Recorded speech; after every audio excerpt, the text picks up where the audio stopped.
Hello everyone. Tonight we are stepping into a time when bronze gleamed in the sun, chariots thundered across the desert, and political spin was already a finely tuned art form about 3,000 years before social media. Our story begins with Pharaoh Ramesses II, a man who didn't just think highly of himself, he had statues taller than most modern apartment buildings to prove it. Before we dive in, a little warning: if you think this is going to be a calm bedtime stroll through history, you may not survive the chariot traffic we're about to witness. It's intense, so before you get comfortable, take a moment to like the video and subscribe, but only if you really like what I do here. And hey, let me know in the comments where you're watching from and what time it is right now. I love seeing where my night owls and early birds are scattered around the world. Now, turn off the lights, maybe turn on the fan for some soft background music, and let's get started tonight. The Egyptian sun beat down relentlessly as Ramesses II, in all his golden glory, inspected the ranks. Before him stretched the might of Egypt, of four great divisions of his army, each named for a god: Amun, Ra, Ptah, and Seth. Their banners swayed in the hot breeze, each soldier knowing they were part of something grand, even if their sandals were filled with more sand than comfort. It was year 5 of Ramesses' reign, and trouble was brewing in the north. The city of Kadesh, a strategic gem along the Orontes River, was under the sway of the Hittite Empire. Ramesses wanted it back, not for its scenic views, mind you, but for its control over trade routes though. I'm sure he'd have taken a nice view as a bonus. The march northward was no small feat. From Egypt's heartland, the army wound through Canaan, passing dusty hills, fortified towns, and occasional merchants who eyed the soldiers with the same suspicion. One reserves for someone asking to borrow your horse. Supplies had to be hauled, water rationed, and morale kept high, which in ancient Egypt often meant more beer than bread. Yes, the Egyptians drank beer daily, and yes, historians still debate whether that was for hydration or just a very long happy hour. Along the route, Ramesses dispatched scouts, eager to learn the movements of his northern rival, King Muwatalli II of the Hittites.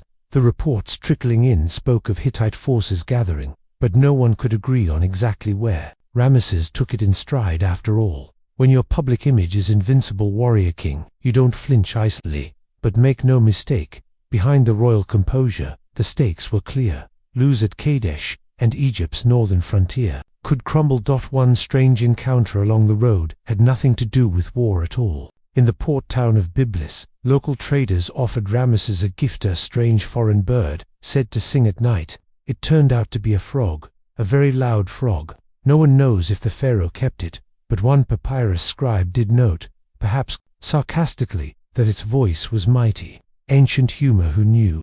The closer they drew to Kadesh, the more Ramesses' presence was felt in the villages they passed. Farmers came out to watch the glittering chariots roll by. Children pointed at the horses with wide eyes, and old men whispered about the days when Egypt's reach stretched even farther north. In the background, the desert gave way to greener valleys, dotted with palm groves, and the occasional vineyard, a deceptive tranquility, hiding the storm ahead.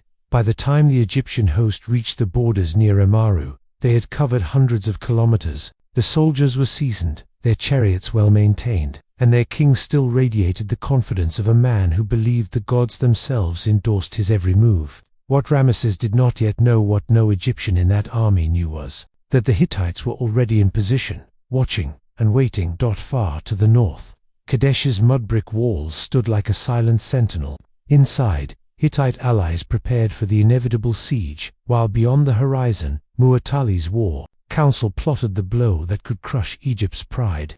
But for now, Ramesses pressed on, convinced that victory was only a matter of time. The Egyptian army's march into Canaan was more than a display of power. It was a moving festival of dust, noise, and the occasional stubborn mule refusing to cross a stream. Ramesses II, seated in his chariot, scanned the horizon with the practiced gaze of a man who had led armies before and liked to imagine that every rock was bowing in respect. His generals rode close by, each trying to look just as regal, though one of them kept adjusting his helmet in a way that made it slide over his eyes. Crossing into foreign territory meant passing through lands whose loyalty was never guaranteed. Some towns welcomed the Egyptians with offerings: bread, beer, dried figs, partly out of fear, partly because feeding a large army was cheaper than having one camp in your fields uninvited. Others kept their gates shut, watching from the safety of their walls. In one village, a group of shepherds pretended to be asleep when the army approached.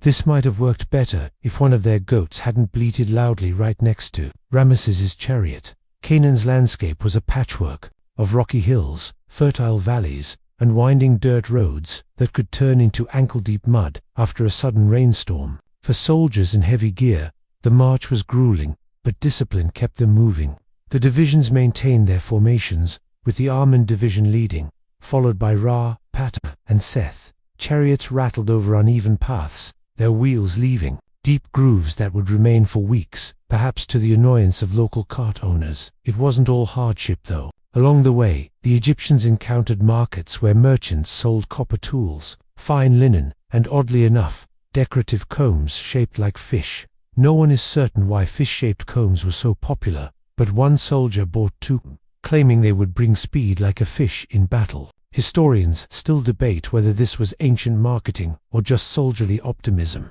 Ramesses kept a close eye on his scouts, dispatching them ahead to probe the road to Kadesh. Reports trickled in that the Hittites were still far to the north, gathering forces beyond the Orontes River. This news was encouraging, perhaps too encouraging. The pharaoh began to believe he might reach Kadesh before the enemy could assemble in strength. He even spoke of setting up camp right under the city's walls and daring the Hittites to attack. In the evenings, the army rested in fortified encampments. These were not hastily thrown together, but carefully planned, with chariots forming protective perimeters and sentries posted along the edges.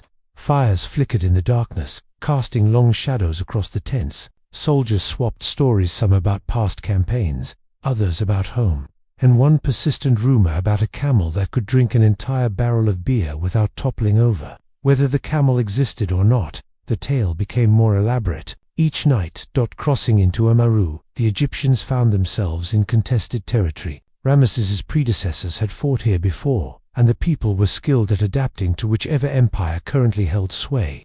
Local chieftains came to meet the pharaoh, bowing low and offering words of loyalty, though their eyes darted nervously toward the north. They knew Kadesh was near, and with it, trouble. One evening, as the army camped near a small river, a lone fisherman approached with a gift, a freshly caught sturgeon, its scales glinting in the firelight. The man claimed it was a sign of good fortune, though he also admitted it might simply be because the fish jumped in my boat. Ramesses accepted it with a smile, perhaps enjoying the reminder that even in the shadow of war, there was still room for simple generosity. The pharaoh's confidence was growing. Every step north brought them closer to Kadesh, and every peaceful day without a Hittite attack seemed to confirm the reports that the enemy was far away. But somewhere beyond the green valleys and quiet streams, Hittite scouts were shadowing the Egyptian host, noting every division, every rest stop, every turn in the road. The jaws of the trap were already closing, though the Egyptians marched on, unaware.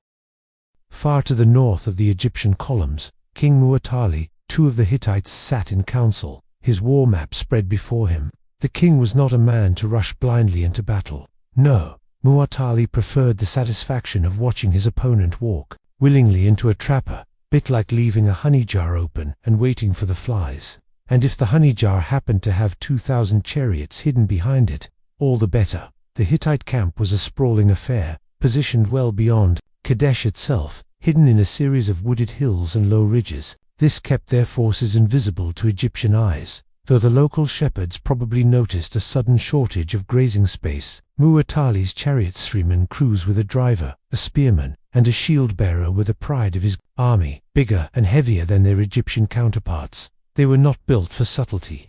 When they moved, the ground shook. The Hittite army was more than just native Hittite. It included allies and vassal states troops from Aleppo, Carchemish, and even distant Azawad, bringing their own style of armor, weaponry, and occasionally, fashion choices. One Azawan contingent arrived with helmets shaped like bird heads. Whether this was for intimidation or just a questionable cultural statement remains uncertain.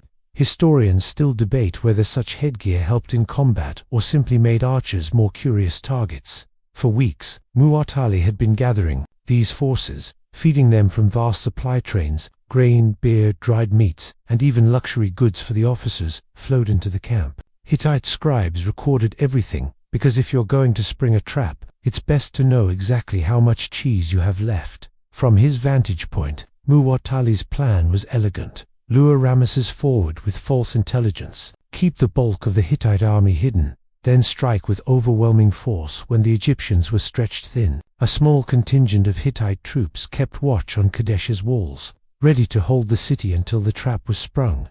Scouts returned daily, bringing news of the Egyptian advance. Muwatalli listened, occasionally stroking his beard, which may or may not have been an intimidation tactic. The reports confirmed that the Egyptians were moving in separated divisions, perfect for a sudden chariot assault. Even better, Ramesses seemed convinced the main Hittite army was still far away. Life in the Hittite camp was not all planning and secrecy. One bizarre incident involved a merchant trying to sell blessed slingshots to the soldiers. He claimed they could knock out an enemy at 200 paces, though his demonstration hit a cooking pot instead. Twice, the merchant was last seen hurrying toward the edge of camp, pursued by an officer who had just lost his lunch to an unexpected stone. Still, discipline was tight. Chariots were kept in perfect working order, horses fed and groomed, weapons sharpened until they gleamed in the sunlight. The men drilled constantly, the rumble of their chariots echoing across the hills. By night, the campfires flickered as warriors told stories of past battles. One veteran claimed he had once fought an Egyptian chariot driver who was so determined that, even after his vehicle collapsed, he kept running after the fight on foot. The story ended with the man offering to share his bread. War stories often took strange turns after a few mugs of beer. Muwatalli knew the coming battle would be decisive. If he could break the Egyptian army here, Kadesh would remain firmly under Hittite control, and Egypt's influence in the region would weaken for years, maybe decades. But he also knew Ramesses was not a leader to underestimate. For now, the Hittite king waited patiently, his forces hidden, his trap ready, and somewhere to the south, Ramesses and his soldiers kept marching, oblivious to just how close they were to the shadow of the Hittite chariots. The Egyptian army had just crossed into territory where the green river valleys began to narrow into dusty plains when two men appeared on the road ahead. They were ragged, barefoot, and if their story was to be believed, freshly escaped from the Hittite camp. The soldiers who first spotted them dragged them before Ramesses, where they immediately threw themselves face down in the sand, as if the pharaoh's shadow alone might grant them protection. Ramesses eyed them with a mix of curiosity and suspicion. Desertion was not uncommon in ancient warfare, but deserters rarely ran toward an enemy army unless they had something worth telling. In broken Egyptian, they gasped out their tale. King Muwatalli, they swore, was still far to the north, far, in fact, that the Hittite army had no chance of reaching Kadesh before the pharaoh took it. The city, they claimed, lay practically unguarded. It was exactly the kind of news Ramesses wanted to hear. He leaned back in his chariot, a satisfied smile forming. If this was true, he could seize Kadesh before the Hittites even knew he was there. It was the sort of move that looked great on temple walls. Now, if this were a suspense movie, a dramatic drumbeat would start right here, because the truth unknown to Ramesses was that the two deserters were Hittite agents, handpicked to deliver this false report. Their job was to lure the pharaoh forward, separating him from his slower-moving divisions, and deliver him straight into Muwatalli's trap. The Egyptian officers present seemed just as convinced as their king. After all, the men's clothes were torn, their bodies marked with fake lash wounds, impressive makeup work for the late Bronze Age. They even claimed to have escaped by hiding in a pile of discarded fishnets. That detail, oddly enough, made the story sound more believable. No one in their right mind invents an escape plan involving the smell of rotting fish unless, of course, they're telling the truth. Historians still debate whether anyone in the Egyptian camp thought to question that part. Ramesses ordered them fed and treated well, a gesture of royal mercy that probably made the Hittite spies chuckle privately. Then, buoyed by their intelligence, the pharaoh made the fateful decision: push ahead toward Kadesh with the Aman division, leaving the other divisions to follow at their own pace. That night, the camp was alive with anticipation. Soldiers oiled their weapons, chariot crews checked their harnesses, and one enterprising cook baked bread, shaped like the city's walls, complete with little sesame seed gates. It was, admittedly, a bit premature for a victory celebration, but morale was soaring. Ramesses even allowed himself a moment of levity. Looking out over his camp, he told a junior officer, "Tomorrow we'll be so close to Kadesh, I could toss a javelin over its walls." The officer wisely did not point out that the city's walls were rather tall and Rameses's arm, though mighty, was not divine in range. Meanwhile, miles away, Mu'atali's scouts received word that the first part of their deception had worked perfectly. The Egyptians were splitting their forces. The trap was now a matter of timing. As the Amen division prepared to break camp at dawn, the horizon glowed faintly with the first blush of morning. The road to Kadesh lay open, quiet, and inviting. The two deserters had vanished into the background, their mission complete. The stage was set for one of the most famous ambushes in military history, though the Egyptians, at this moment, felt only the thrill of approaching glory. The morning sun spilled over the plains as Rameses's Amen division rolled northward in tight formation, chariots glinting like shards of gold. Horses snorted in the cool air, their harnesses creaking with each step, while the soldiers behind kept pace, shields slung across their backs. The air was filled with the rhythmic thud of hooves and the faint jingle of bronze fittings, a sound that could stir the heart of any Egyptian warrior. Behind them, the Ra, Patah, and Seth divisions were still days away from full assembly. Rameses had left them to follow at their own pace, confident that his vanguard could secure Kadesh before the rest arrived. He imagined the victory stealer already. Ramesses, mighty in valor, captured Kadesh with swift strike. It had a nice ring to it, perhaps even worth carving in hieroglyphs large enough to see from space. If space had been a known concept at the time, the march was not without its interruptions.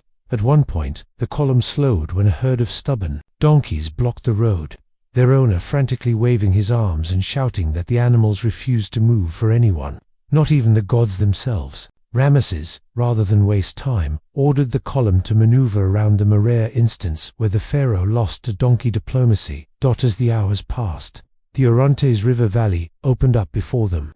Rolling fields stretched toward distant hills, and far to the north, a dark line hinted at the forests near Kadesh. The city itself lay hidden beyond, its mud-brick walls blending into the earth tones of the land. Rameses could almost feel it. Victory was close enough to taste, but there were hints, small and easily ignored, that something was amiss. A group of local farmers, seeing the Egyptian banners, quickly packed their goods and vanished into the hills without so much as a greeting. A few scouts reported that the road ahead was strangely quiet, too quiet for a city supposedly unprepared for siege. Rameses, however, dismissed these concerns. The Hittites were far away, he reminded everyone, and besides, he had the gods on his side. The Amen division made good time. Reaching a point just south of Kadesh by mid, Rameses ordered a halt to rest the horses and allow his men to refill water skins at a small stream. The mood was almost festive. Soldiers joked about who would be first to climb the city walls, and one particularly confident archer claimed he could hit the city gate from here if the wind was right. He could not, but that didn't stop him from trying. To the great amusement of his comrades, somewhere behind them, the Ra division was pressing forward to close the gap, but the distance between them was still wide enough for danger to slip in unseen. Rameses had placed full faith in his deserter's story, and in doing so, had created exactly the separation the Hittites needed. That evening, camp was set just beyond sight of Kadesh's walls. Fires crackled, armor was polished, and the pharaoh retired to his tent to consult with his generals on the next day's approach. He planned to position his forces directly in front of the city, forcing the defenders to either surrender or face an immediate assault. Yet, beyond the gentle roll of the hills, hidden in wooded cover, the bulk of Mu'atali's chariot force waited in absolute silence. 2,000 war chariots, crews poised like coiled springs, ready to strike the moment the Egyptian divisions stretched too thin. The trap had been set perfectly. Rameses was now exactly where the Hittite king wanted him. The night passed without incident, though a few sentries swore they saw shadows moving in the distance. Whether those shapes were deer, scouts, or something far more dangerous, no one could yet say. At first light, the Amen division was already on the move again, advancing toward Kadesh with a steady confidence born from days of unopposed marching. The land ahead opened into a broad plain, the Orontes River curving lazily to the east, its surface glinting like a strip of hammered bronze. Beyond the river rose the city of Kadesh, its mud-brick walls, squat but formidable, crowned with towers that caught the morning sun. From a distance it looked almost peaceful. Ramesses ordered his vanguard to halt at a safe distance, just out of range of the city's archers. He scanned the walls for movement. A few Hittite banners fluttered, but there was no sign of the enemy's main force. It seemed the deserters had been right after all. The pharaoh's mood lifted. Tomorrow, he decided, the city would be his dot behind him. The rest of the Amman division began making camp on the plain. Tents went up, horses were watered, and fires were lit for the evening meal. The atmosphere was relaxed, too relaxed. Somewhere to the south, the RA division was still making its way forward, but they were several miles behind, separated by rolling ground that blocked the view. That's when the first whisper of trouble came. A breathless scout rode in, his horse lathered with sweat, and dismounted so quickly he nearly fell. The RA division, he panted, they've been attacked. The camp stirred, a ripple of unease passing through the ranks. Ramesses demanded details, and the scout's account spilled out in a rush. A massive force of Hittite chariots had appeared seemingly out of nowhere, smashing into the Ra division's flank as they marched. The attack had been sudden, brutal, and overwhelming.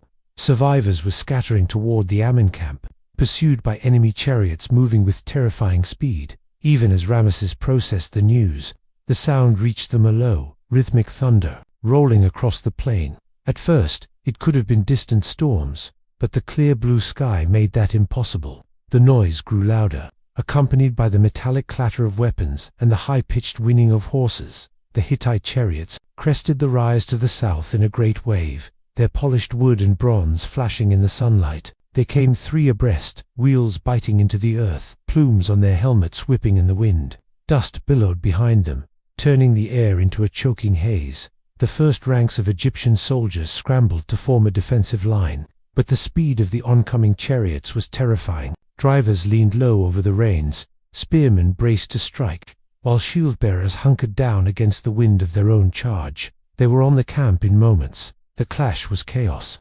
Chariots tore through tents, scattering soldiers and trampling supplies. Horses screamed as they crashed into hastily formed Egyptian lines.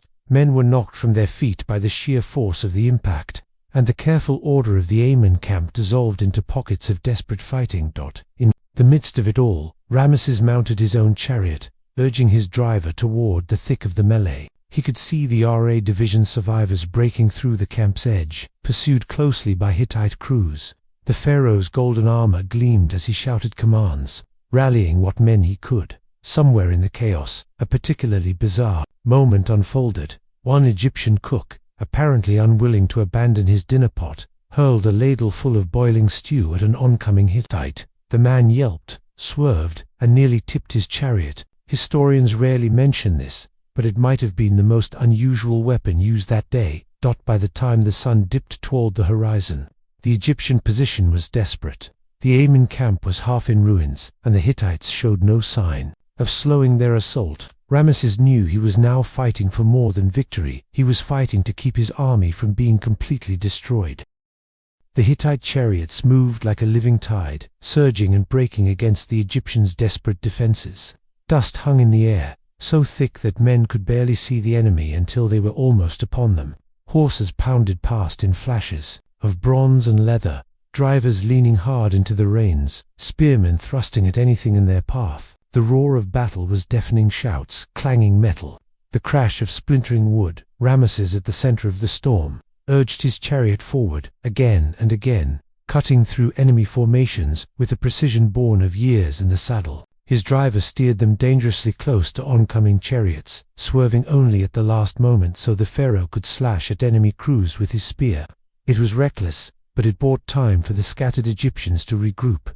The Ammon division, trained and disciplined, began to form rally points around the pharaoh's position. Small knots of infantry locked shields, creating pockets of resistance. Archers loosed arrows into the oncoming mass, aiming for the horses to slow the chariot's charge. It wasn't enough to stop the Hittites completely, but it blunted their momentum still. The situation was grim. Ramesses's camp was a wreck, smashed chariots, trampled supplies, and overturned cooking fires, turning the air acrid with smoke. In one absurd corner of the chaos, An Egyptian standard-bearer was seen stubbornly holding the banner of Ammon aloft, while fending off a Hittite spearman with what looked suspiciously like a tent pole. The Hittites, emboldened by their success, pressed harder. Their chariots wheeled back and forth, striking from different angles to keep the Egyptians off balance. It was exactly the kind of mobile, relentless assault Muwatalli had envisioned. But Ramesses was not about to be remembered as the pharaoh who lost everything in a single afternoon. Standing tall in his chariot, he bellowed orders that cut through the chaos. His voice, whether from sheer force or divine favor, seemed to carry farther than the clash of battle. He ordered the infantry to tighten their lines, and the surviving chariot crews to form a wedge around him.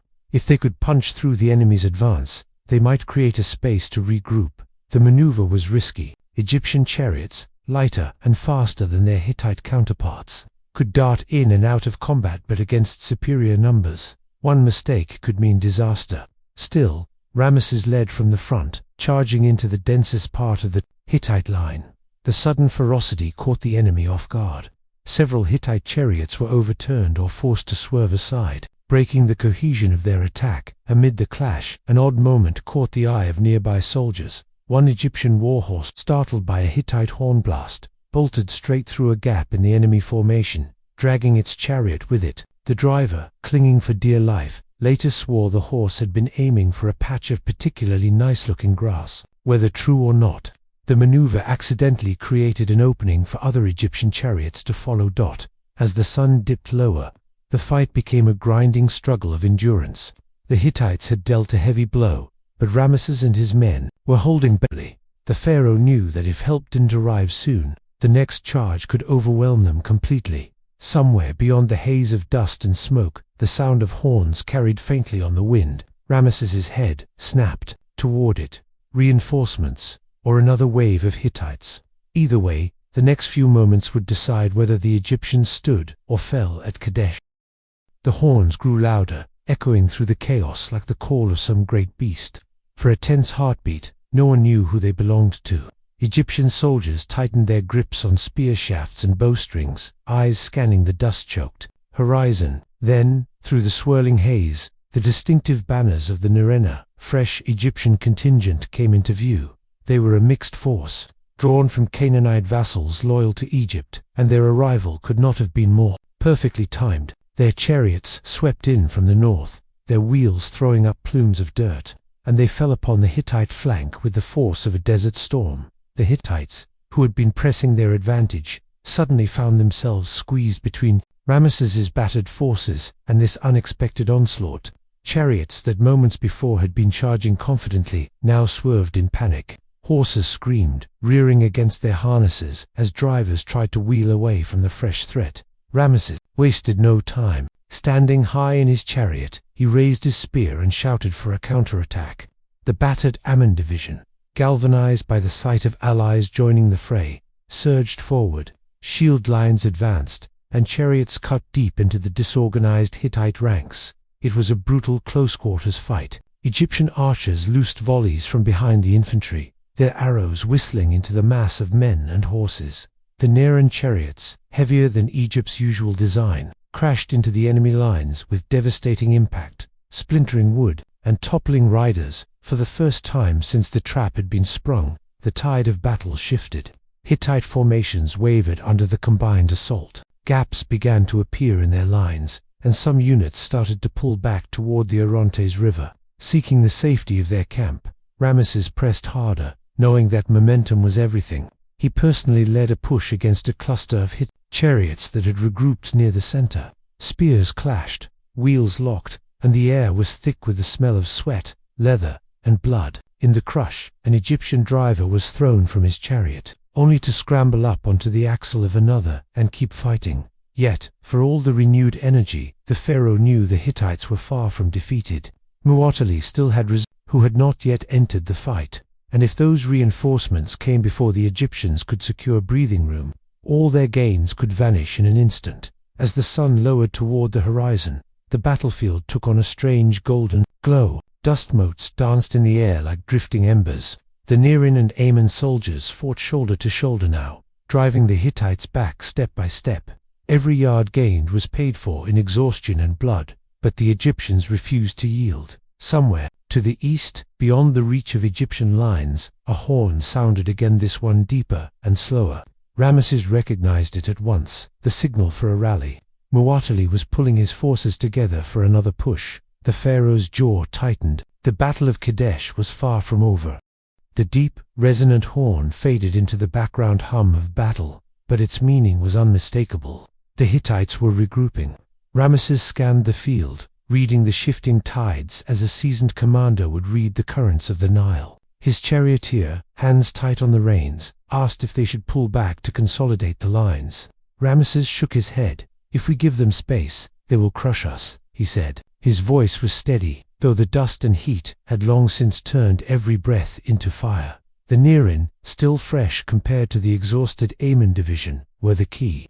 Ramesses sent messengers galloping across the battlefield, ordering them to hold the left flank at all costs.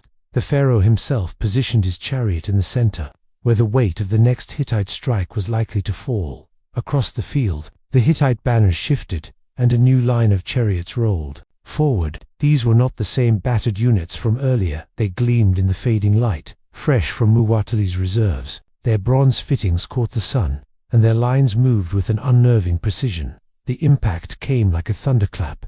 Hittite chariots smashed into the Egyptian front, their heavier frames plowing through gaps in the shield wall. Egyptian spearmen braced themselves, driving their weapons into charging horses, while archers loosed at point-blank range. The ground became a churn of hooves, wheels, and falling bodies. Ramesses fought in the thick of it, his spear striking down a Hittite driver before the man could bring his blade to bear. His chariot wheeled sharply, narrowly avoiding the swinging scythe blades attached to another enemy vehicle. Around him, the clash rang out like the pounding of war drums, wood cracking, metal striking metal, men shouting in fury or pain. But the pharaoh's presence at the front had a galvanizing effect. Wherever his banner appeared, Egyptian lines stiffened and counterattacks flared to life. The Nirin launched a sudden push into the Hittite right, forcing Muwatalli's chariots to turn part of their formation away from the main assault. Even so, the fight teetered on a knife's edge. One breach in the Egyptian center nearly split the line, but Ramesses personally led a charge to seal it, his chariot slamming into the enemy with enough force to shatter a wheel. For a moment, the two armies locked in a grinding stalemate, neither able to advance nor retreat. Then, slowly, the momentum began to shift again. The Hittite assault lost some of its initial force as fresh Egyptian counterattacks bled their strength. The Nirin, having seized a small rise on the left, rained arrows into the enemy's flank. The Amen division, battered but unbroken, pressed forward inch by inch, turning the center from defense into offense. By the time the sun dipped fully toward the horizon, both armies were exhausted. The cries of the wounded and the groans of dying horses filled the air. The battlefield was littered with broken chariots, splintered spears, and shields lying in the dust. Ramesses, his armor dented and streaked with dirt, looked across at the Hittite lines. They had not broken, but neither had they advanced. Muwatalli's army still loomed across the field, yet for now, neither side had the strength to deliver a final blow. The day's fight had ended without victory, but also without defeat, and as the light faded, both commanders knew the next decisions they made would determine not just the outcome of Kadesh, but the balance of power in the region for years to come. Night fell over Kadesh like a heavy shroud, muffling the chaos that had roared across the plain just hours before. The moans of the wounded echoed in the stillness, mingling with the creak of wheels as surviving chariots limped back to their respective camps. Fires flickered on both sides of the Orontes, their smoke curling upward into the dark dot in the Egyptian camp. Ramesses dismounted from his chariot with visible weariness, though his posture betrayed no weakness in front of his men. Armor was stripped away piece by piece, revealing bruises where impacts had landed, and a long scrape along his forearm where a blade had grazed him. His aides urged him to rest, but the pharaoh refused. "Not yet," he said quietly. "The battle is not over." Messengers brought reports from every division. The Amen and Ra divisions had taken severe losses, while the Ptah division, which had arrived late in the day, was still largely intact. The Nirin, though fatigued, remained ready for action. But what gnawed at Ramesses was the unknown strength that still lay hidden in Muwatalli's reserves. Across the river, the Hittite camp was also a place of grim work. Muwatalli sat in council with his commanders, studying the field by the flicker of oil lamps. His army had bloodied the Egyptians badly, but the arrival of the Neren had cost him the decisive victory he'd sought. Worse, the Egyptian pharaoh had proven more formidable than expected, bold in command, unshaken in crisis. The Hittite king considered his options. A second full assault could crush the Egyptians before they regrouped, but it would also risk heavy losses if the attack faltered. Muwatalli's true advantage lay in holding the city of Kadesh itself, a fortified stronghold bristling with defenders and stocked for a siege. By midnight, both camps were silent, save for the occasional clatter of armor or the soft murmurs of guards changing watch. On the Egyptian side, Ramesses stood at the edge of the camp, looking toward the faint torchlight across the river. He could almost sense Muwatalli's gaze in return. At dawn, the two armies formed up again. Chariots rolled forward, but the air was different, less the crackling anticipation of the previous day, more the steady tension of two predators testing each other. Skirmishes erupted along the edges of the field, but neither commander committed to a full-scale engagement. For hours, the battle was reduced to a deadly dance, probing attacks, sudden charges, and sharp withdrawals. The Egyptians tried to lure the Hittites into overextending. The Hittites, in turn, sought to draw the Egyptians into the open, where their heavier chariots could strike, but neither side took the bait. By midday, it was clear that neither army would destroy the other here. Supplies were running low, horses were fatigued, and men were near collapse. In this deadlock, victory would come not through annihilation, but through endurance and, perhaps, negotiation. Ramesses conferred with his high officials. The cost of continuing could be staggering, especially so far from Egypt's heartland.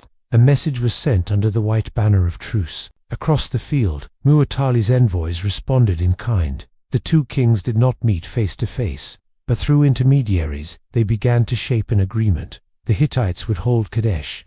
The Egyptians would withdraw in good order, retaining their honor and avoiding total defeat. Both would proclaim the outcome as a victory to their people. By the time the sun began its slow descent, the battlefield was quiet once more. The soldiers of both nations knew the truth that no one had won, yet neither had lost, and so, the struggle for Kadesh ended not with a triumphant charge or the fall of a city, but with an uneasy balance, a shadow of the fierce clash that had brought them here, and a prelude to the peace treaty that, in years to come, would bind the two great powers in a fragile accord. The dust of Kadesh had barely settled when the long road home began. For Ramesses and his army, the withdrawal was measured and deliberate, as showed to friend and foe alike that Egypt's strength was intact. Chariots rolled in disciplined ranks, banners lifted high, while behind them the field of battle faded into the haze. Though outwardly resolute, the pharaoh's mind churned with the weight of what had passed. The campaign had been costly, and while the field had not been lost, neither had the fortress of Kadesh been taken. In Memphis and Thebes, the tale would be told differently. Royal scribes, under Ramesses' guidance, would record a version where the pharaoh, beset by treachery and overwhelming numbers, had fought single-handedly to save his army, a heroic stand rather than a stalemate. Across the river, in the safety of Kadesh's walls, Muwatalli received the news of the Egyptian withdrawal without celebration. His capital remained secure, his alliance network unbroken, but the cost in lives and resources had been high. The pharaoh still lived. His army is still strong enough to fight again. The war was not won.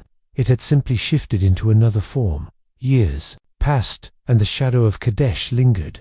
Both empires turned their attention to other threats, the Hittites to unrest among their vassals, Egypt to maintaining control over Qanon and defending its borders from Libyan and Nubian incursions. The strain of constant warfare bled treasuries dry and frayed the loyalty of allies. Then came a new danger. The Assyrians began pressing westward, threatening the fragile balance of power.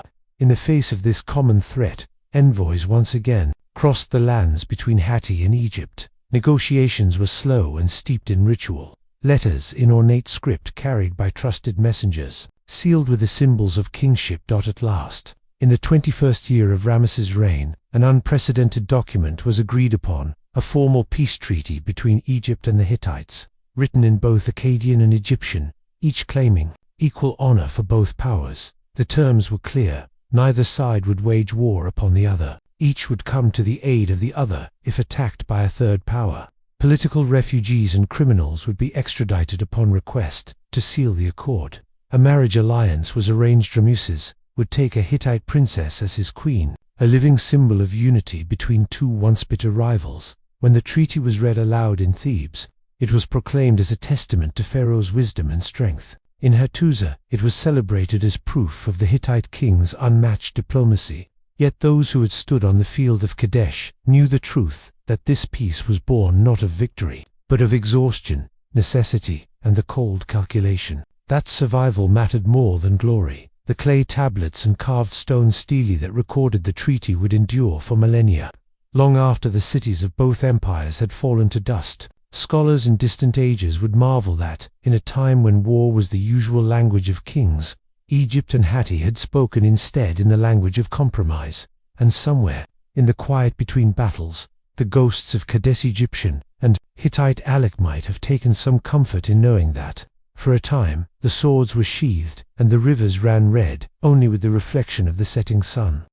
The years after the treaty with Hatti brought Ramesses a measure of peace unknown to the pharaohs who had reigned before him. With the northern frontier secured, Egypt could once more turn inward toward the temples, the monuments, and the Nile itself. In Thebes, craftsmen returned to their workshops, and quarries in Aswan rang with the sound of chisels. Ramesses, determined to ensure that his name would echo for eternity, commissioned grand projects on a scale few could match. The great temples of Abu Simbel rose from the cliffs of Nubia, their colossal statues carved to face the rising sun. In Ramesses, his sprawling new capital in the delta, avenues stretched wide enough for chariot processions, and palaces gleamed with painted walls. Yet the peace was not without its shadows. Beyond the treaty's reach, Egypt's influence in Canaan and Syria waned. The once firm grip on these lands loosened, as local rulers, sensing a shift in power, balanced their loyalty between Egypt and the Hittites or sought independence altogether. Trade flowed,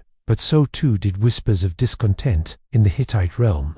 King Hattusili III, the one who had sealed the treaty, faced his own trials. Internal rivalries and the pressure of Assyrian expansion tested the resilience of his kingdom. He honored his pact with Egypt, even sending his daughter to be Ramesses' wife.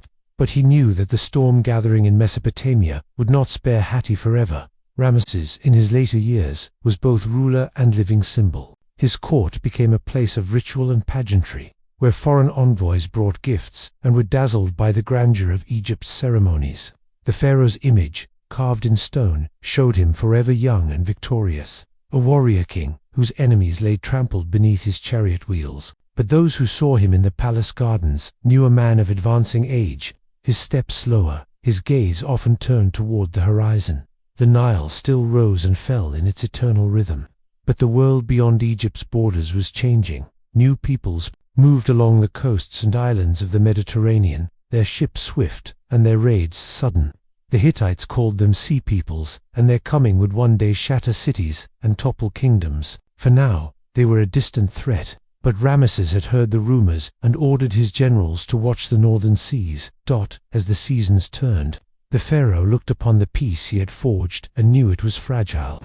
A thin thread stretched across the shifting sands of ambition and survival. Yet he also knew that every year it endured was another year for Egypt's children to grow without the shadow of war.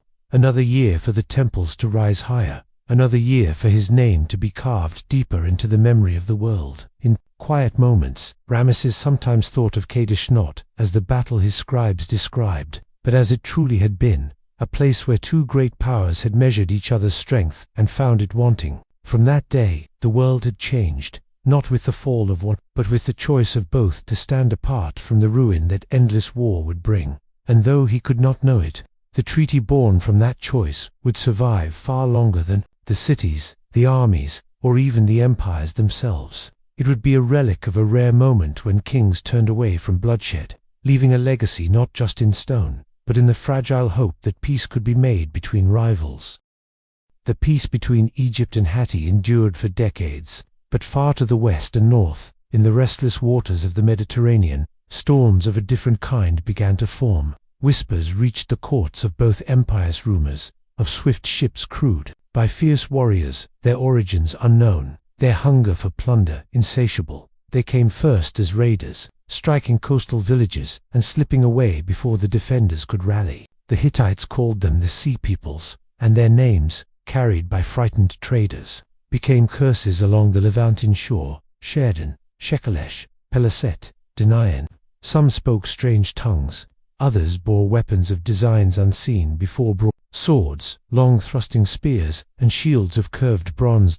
In the delta city of Pyramuses, Pharaoh Ramesses II, now in the twilight of his reign, listened carefully to the reports brought by merchants and generals. He had seen many enemies in his lifetime, but there was something unsettling in the Sea People's relentless advance. They were not bound to any single king or city. They were a tide, unpredictable and difficult to contain. Hatti felt their force first. Coastal towns along Anatolia were sacked, their harbors burned, their trade disrupted. The Hittite king, now Hattusili's successor, found his resources stretched thin.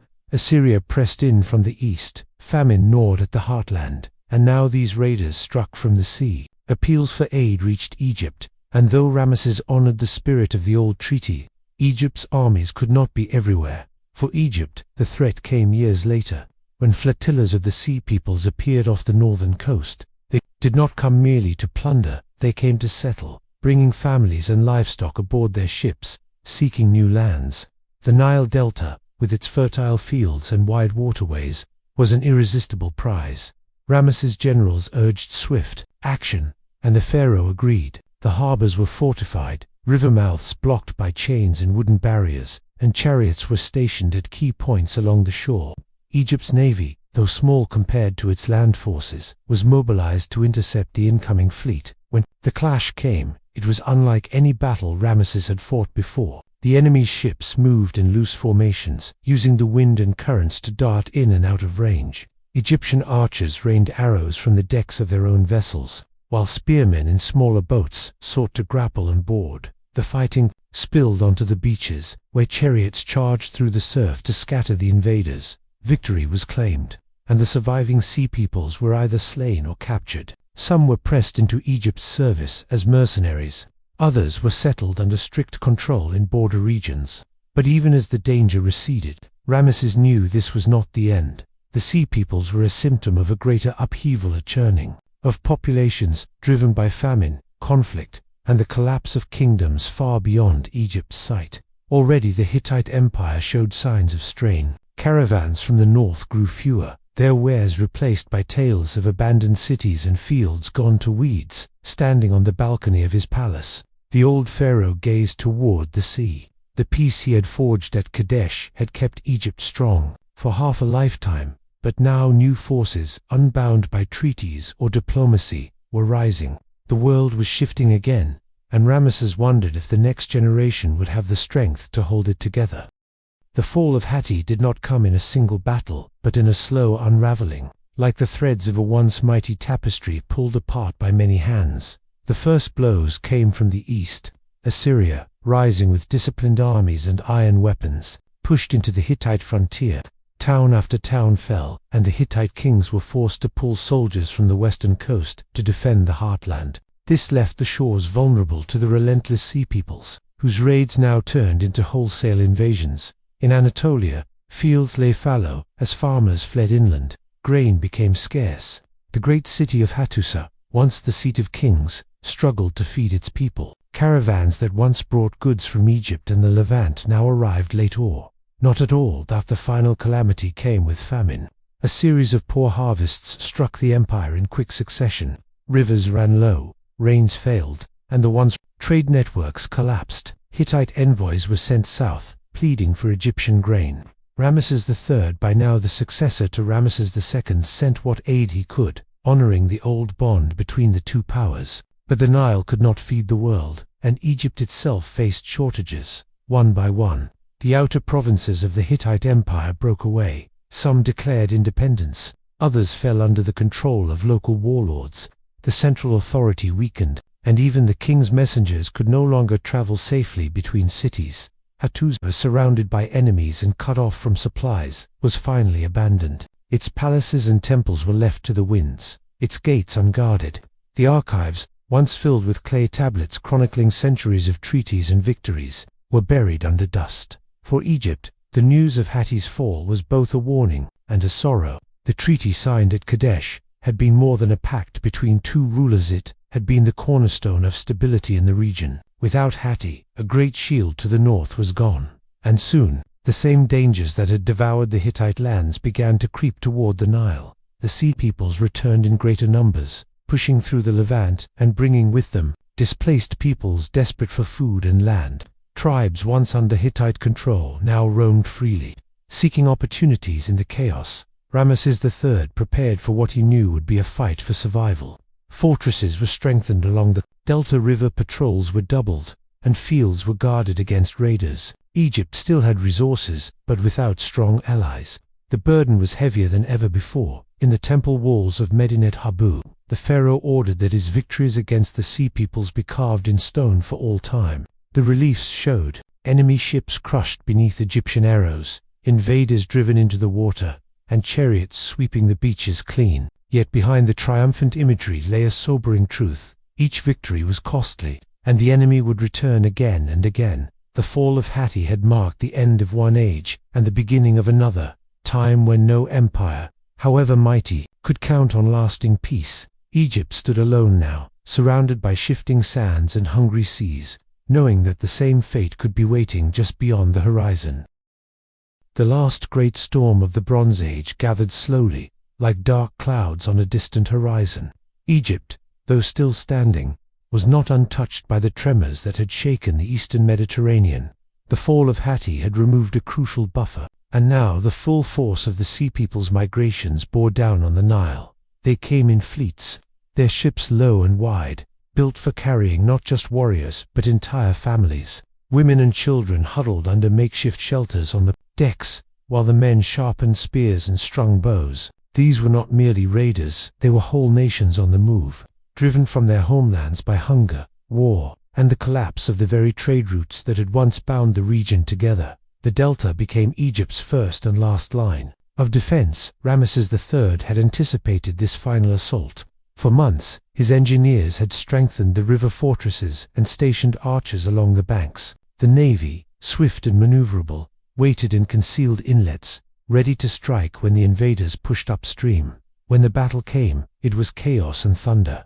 Egyptian ships rammed the enemy vessels broadside, splintering their hulls.